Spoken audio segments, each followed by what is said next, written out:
श्री कृष्ण और अर्जुन के बीच की बातचीत को हम श्रीमद् भगवद गीता के रूप में जानते हैं। यह संवाद महाभारत के युद्ध के मैदान कुरुक्षेत्र में हुआ था, जो न केवल एक युद्ध की चर्चा थी बल्कि जीवन के दर्शन का सार भी है। अर्जुन का मोह और दुविधा। जब अर्जुन ने युद्ध के मैदान में अपने ही गुरुओं, दादा और भाइयों को सामने देखा तो वह भावनात्मक रूप से टूट गए। उन्होंने अपना धनुष गांडीव रख दिया और युद्ध करने से मना कर दिया। उन्होंने कृष्ण से पूछा कि अपनों को मारकर मिलने वाली जीत का क्या फायदा।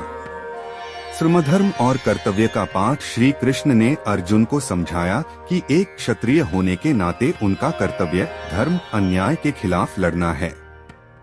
उन्होंने कहा कि भावनाओं में बहकर अपने कर्तव्य से पीछे हटना कायरता है। आत्मा की अमरता। कृष्ण ने एक बहुत गहरी बात कही जो गीता का आधार है। आत्मा कभी मरती नहीं है। जैसे मनुष्य पुराने कपड़े बदलकर नए पहनता है, वैसे ही आत्मा पुराना शरीर छोड़कर नया शरीर धारण करती है। इसका अर्थ था कि अर्जुन को वध करने का पाप नहीं लगेगा, क्योंकि वह केवल नश्वर शरीर का अंत कर रहे थे, आत्मा का नहीं। निष्काम कर्म, बिना फल की इच्छा के कार्य। कृष्ण ने अर्जुन को जीवन का सबसे बड़ा मंत्र दिया, कर्म करो, फल की चिंता मत करो। मनुष्य का अधिकार केवल कर्म करने पर है, उसके परिणाम पर नहीं। विश्वरूप दर्शन। जब अर्जुन की शंकाएं पूरी तरह दूर नहीं हुई, तब भगवान कृष्ण ने उन्हें अपना विश्वरूप दिखाया। उन्होंने दिखाया कि पूरा ब्रह्मांड उन्हीं में समाया हुआ है और इस युद्ध के सभी योद्धा पहले ही काल समय के चक्र में मारे जा चुके हैं। अर्जुन तो बस एक माध्यम निमित्त हैं। अंत में अर्जुन का मोह दूर हो गया और उन्होंने कहा, करिष्ये वचनं तव, अर्थात मैं वही करूंगा जो आप कह रहे हैं। इसके बाद ही महाभारत का महान युद्ध शुरू हुआ। जैसे ही अर्जुन ने अपना धनुष उठाया और शंखनाद हुआ, 18 दिनों तक चलने वाला यह भीषण युद्ध शुरू हो गया। यह केवल दो परिवारों की लड़ाई नहीं थी, बल्कि पूरे आर्यावर्त भारत के राज्यों का दो हिस्सों में बंट जाना था। भीषण रक्तपात और नियम टूटना। युद्ध के शुरुआती दिनों में भीष्म पितामह ने पांडव सेना का भारी विनाश किया। शुरुआत में युद्ध के कुछ नियम थे, जैसे सूर्यास्त के बाद युद्ध न करना, लेकिन जैसे जैसे दिन बीतते गए, प्रतिशोध की भावना में सारे नियम टूटते चले गया। युद्ध के 18 दिनों को इन मुख्य चरणों में समझा जा सकता है। भीष्म पितामह। 1 से 10 दिन भीष्म ने कौरवों की कमान संभाली। अंत में अर्जुन ने शिखंडी की मदद से उन्हें बाणों की शैया पर लिटा दिया। गुरु द्रोणाचार्य। 11 से 15 दिन भीष्म के बाद द्रोण सेनापति बने। इसी दौरान अभिमन्यु की चक्रव्यूह में निर्मम हत्या हुई। अंत में धृष्टद्युम्न ने द्रोण का वध किया। कर्ण। 16 से 17 दिन कर्ण ने सेना की कमान ली। 17वें दिन अर्जुन और कर्ण के बीच ऐतिहासिक युद्ध हुआ, जिसमें अर्जुन ने कर्ण का वध किया। शल्य। 18वां दिन आखिरी दिन शल्य सेनापति बने और युधिष्ठिर के हाथों मारे गए। पांडवों की जीत और भारी नुकसान। 18वें दिन के अंत में भीम ने दुर्योधन की जांघ तोड़कर उसे परास्त किया। पांडव युद्ध तो जीत गए, लेकिन उन्होंने अपने सभी पुत्रों, रिश्तेदारों और गुरुओं को खो दिया।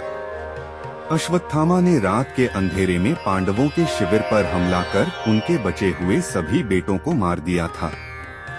युद्ध के बाद का परिणाम राज्याभिषेक। युधिष्ठिर हस्तिनापुर के राजा बने।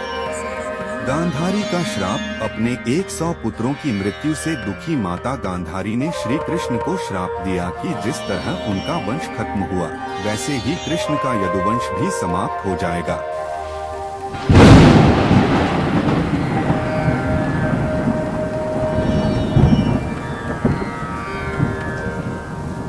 स्वर्गारोहण। कई वर्षों तक शासन करने के बाद पांडव द्रौपदी के साथ हिमालय के रास्ते स्वर्ग की ओर निकल गए। एक रोचक तथ्य, महाभारत के युद्ध में केवल 18 योद्धा जीवित बचे थे, जिनमें 5 पांडव, श्री कृष्ण, सात्यकी और कौरवों की ओर से अश्वत्थामा, कृपाचार्य और कृतवर्मा मुख्य थे।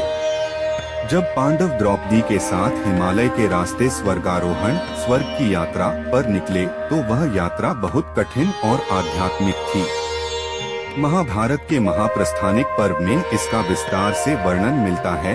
यहाँ उसके बाद की मुख्य घटनाएं दी गई है।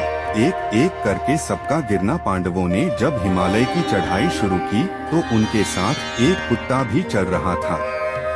यात्रा के दौरान उनके पुण्य और दोषों के आधार पर एक एक करके सब गिरने लगे और उनकी मृत्यु हो गई। सबसे पहले द्रौपदी गिरी, क्योंकि उनका झुकाव अर्जुन की ओर थोड़ा अधिक था। फिर सहदेव अपने ज्ञान पर गर्व के कारण। उसके बाद नकुल अपनी सुंदरता पर गर्व के कारण। फिर अर्जुन अपने धनुर्विद्या के कौशल के अभिमान के कारण।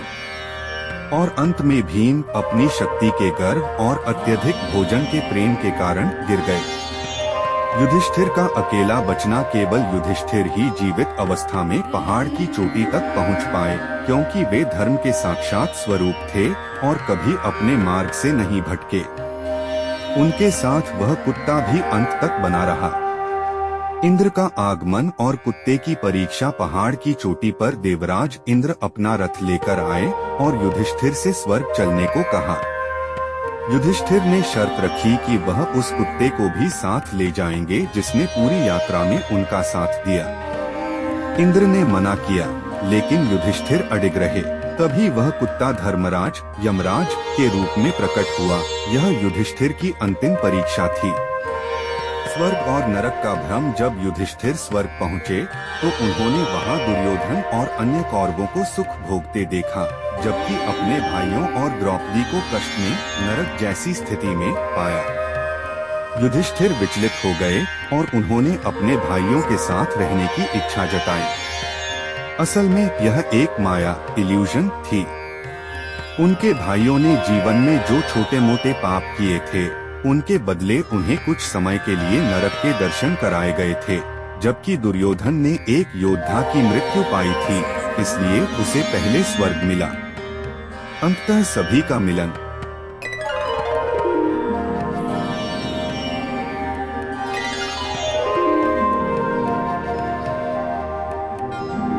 अंत में युधिष्ठिर ने अपना नश्वर शरीर त्यागा और असली स्वर्ग में प्रवेश किया।